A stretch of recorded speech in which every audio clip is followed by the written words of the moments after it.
You are now listening to Effin Radio. And welcome to F&B Radio. My name is Lindsay Collins, and I am your host. I didn't know if I was ever going to see you again. It's been 3 weeks since I did my show. That's like a record for this year, and I'm just so happy to be back. It's October 26th. The season is spooky, and I'm just going to say it's been spooky as fucky. Like, there's been a million things that have been happening recently, just like paranormal activity, that I'm like, is everything okay? Like, things do not feel okay. So I crawled to my computer and I made it happen. I got an episode started, and here we go. We're doing one. So I feel good about that. But man, it's been a busy couple weeks. It started with Jeremy's show, Lazy Boy, which opened at Head High on October 14th. The show is actually coming down on the 28th, and we're going to be there for a closing party, which is essentially just going to be a dance party. It's me DJing as my alter ego. Some of you might know this about me, but I have an alter ego that I turn into when I go on a trip or do anything where I'm in the car and I have the aux cord. It's called ABC DJ. That's my DJ name.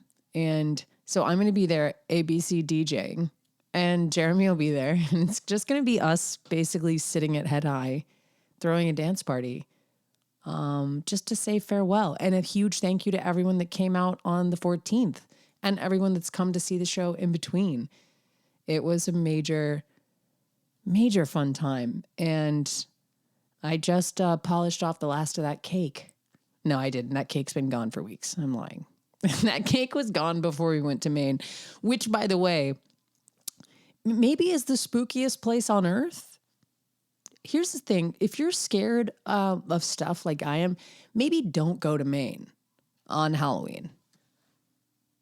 Maine, I don't know. I lived briefly in the Pacific Northwest, and they have similar vibe, kind of a spooky vibe. Kind of a cloudy vibe. And when we were in Portland, we drove into Portland. We're like, wow, this place is cute. And then we just looked down one city and I was like, oh, is that person like actively shooting heroin? They had the heroin face. You know what I mean? Like, they were making the face that's like, I'm shooting heroin. It was like that, like just kind of like the Scream mask, but on the face of like a very drug-addled woman. And there was tons of people like that. There were like giant tent cities, and it was special. It made me realize, if you want to feel the Halloween spookiness, just go to Maine. And on a serious note, not on a like, I honestly felt happy to have gotten out when we did, because I don't know if you've seen the news, but there was an active shooter very near where we were in Maine. So it was just kind of a chilling situation, and I was very happy to get home. But there were great parts about the trip too. Don't get me wrong. There was plenty of good things, but boy, I feel like I've been coming in contact with just some real Halloween energy. And then before I left Charleston, I was recording with a client. It was sort of a mashup. It's two clients of mine that I love very much. One is House Guest in the Holy City, which is hosted by Haley Lowe Fennell. And then Between Two Brokers, which is hosted by Aaron Spencer and Stacy Smith. And they had on an architectural historian. We met at this really iconic kind of haunted house in Charleston. It's a haunted mansion, actually. 20 South Battery. It also happens to be a bed and breakfast, which I didn't realize. Charleston holds many secrets and has its own kind of haunted vibe. But we met there, and Haley Lowe Fennell did sort of a reading for the house. She's a psychic medium. There was an architectural historian, Brittany Lavelle Tula, there, who was just kind of giving the facts of the house and the history of the house. And then we were in the actual house, where it's not even a rumor. It's a fact that the owner's son, Ernie, jumped from that top staircase which is the largest staircase in all of Charleston in a residential home. And he threw himself from the top floor down this crazy staircase and unfortunately committed suicide. So this is the ghost story that this guy lives on in the house. And there's all this spookiness. Well, as soon as we got into the place, I was like, my equipment was just not working right. Like in an unexplainable way. Like to the point that you're like, okay, I do this all day, every day. There's not like any surprises. Equipment is pretty straightforward aside from like updating things or doing things like that. Like nothing out of the ordinary really ever happens.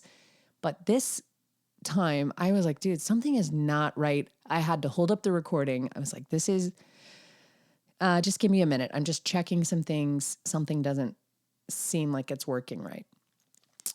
Everything looked fine. The monitor sounded fine when I was listening through the headphones, and I was like, okay, let's go ahead. But also let's record a backup with Nick, who is the guy who does the videography for Between Two Brokers. Luckily, he was there and he had a shotgun mic that was on his camera. So I was like, just turn that on and record with that just in case. I was like, because something is up.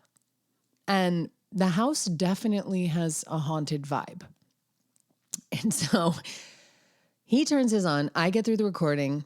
It all looks great. I save it. I get home. I go on vacation. I come back and I start editing the footage that we got, and it's completely corrupted. Like it plays, but it's like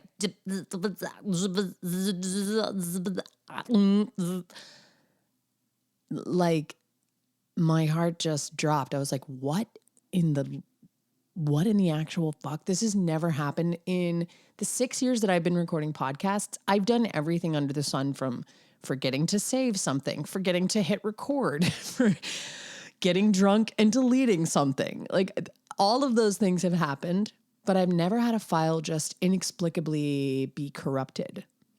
And the whole thing just was so spooky. And I've been telling people about my recent experiences with just kind of some freaky stuff like that. And all I can say is, boy, this Halloween is spooky as I've ever known Halloween to be. So I'm just trying to stay home and stay safe and do my show and like just lock my doors and just really try to find a way to survive, because there's some eerie vibes floating around, to say the least. So I don't know how your Halloween season is going, but it's been a wild one. But I am going to come out Saturday for a dance party. Maybe I'll wear a costume. Maybe you should wear a costume and come to Head High and just see the paintings in real life. If you missed the opening, you come to the closing. Some might even say the closing is a better party. I don't know how that's possible because the opening was such a banger party. But you never know. The closing hasn't happened yet. And I'm going to make some cookies. I'm going to make my famous, and by my famous, I mean someone else's blog. I'm going to make these maple, like kind of fall cookies, these ginger maple molasses cookies that are sort of rolled in demerara sugar, and they get all crackly and they're like the color of a deep amber cookie, but they're soft and chewy and have all the hard spices. So I'm going to make a bunch of those, and you can come by and grab a cookie and hang out and see the paintings and just wish us well as we try to stay alive in these last few days before Halloween. I'm not normally someone who gets weirded out, but I mean, it was truly eerie. It was like we had no sooner left Maine than there was, I think a day later, the news, I got an alert that said there was an active shooter who is still at large at the time of this recording, which is just terrifying and so sad. And it's one of those things where you're like, man, I was just there. And so it feels particularly scary, not to mention all of the other horrible things that are going on in our world. So it's just, if you're feeling a little worn thin If your nerves are fucking shot, I get it. Just the news alone is enough to scare me. But on top of that, I've been having some ultra spooky experiences, and I hope everyone is hanging in. But I am excited because this week I'm going to be cooking a private dinner for about 6 people. And like dinner is kind of a loose word. It's more like snacks at the bar. I've realized recently that like I don't want to make sit down dinners for people. It's why I didn't make it in restaurants, because I can't really guarantee anything's going to be hot or in a good place at the same time or ready. But I can guarantee that when it is ready at peak time for eating, like you just need to be there and then you can have a bite and it'll be a great bite. But if you're looking to me to like course it out and have 6 plates that are all made the same way, hit the table at the exact same time, I'm not your girl. That's just not how I function. And so I've learned that lesson after many failed attempts to have people sit down, even at my dining room table. I'm kind of like, yeah, that's not for eating. We don't eat there. I mean, sometimes we do.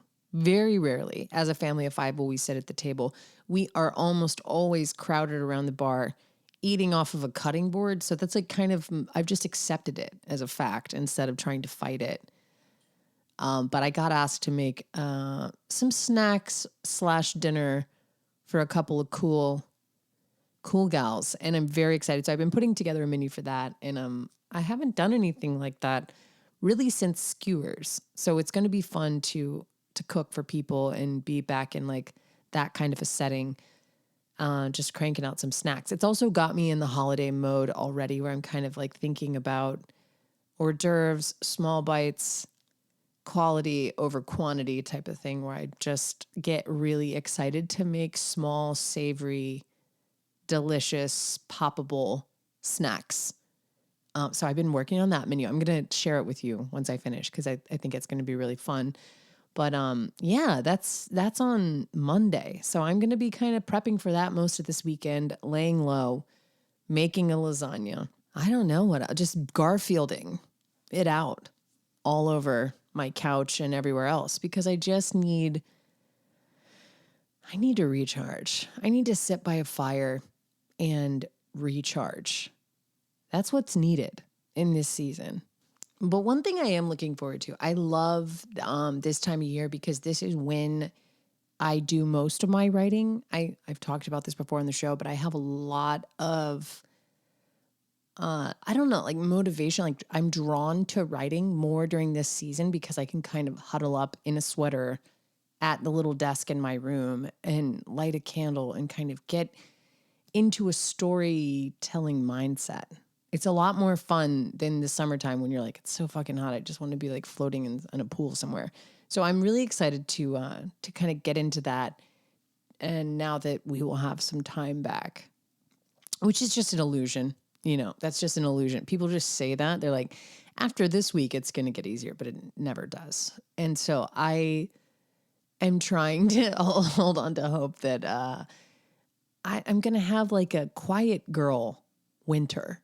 Like a recluse, like a brown recluse winter. That's what I'm hoping for. I'm hoping to just be like holed up somewhere where no one's looking for me. And then if someone does happen upon me, they're just like, oh, hey, sorry.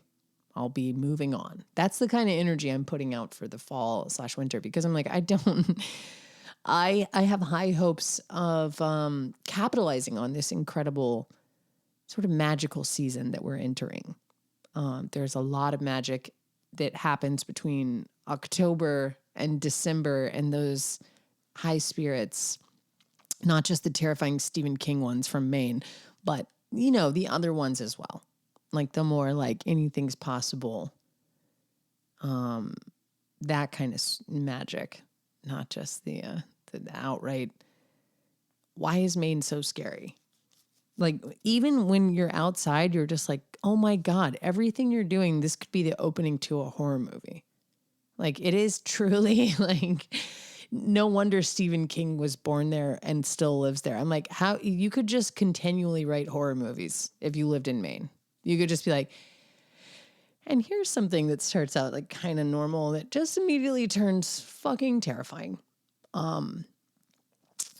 So yeah, I'm going to try to wrangle that vibe. I'm going to try to sink into my Edgar Allan Poe mentality and just keep that train rolling, because I'm already there and it doesn't seem like anything that I do can get me out of this mindset where these just kind of paranormal things keep happening to me. So I'm like, just use it as fuel for your novel.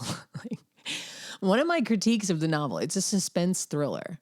It's supposed to be anyway. That's how I'm like labeling it. But one of my personal critiques of the novel itself is that it's not scary enough. But after this week and couple weeks that I've had, I'm like, I think I know how to change that. I think I know how to give it that little special something to make it scary.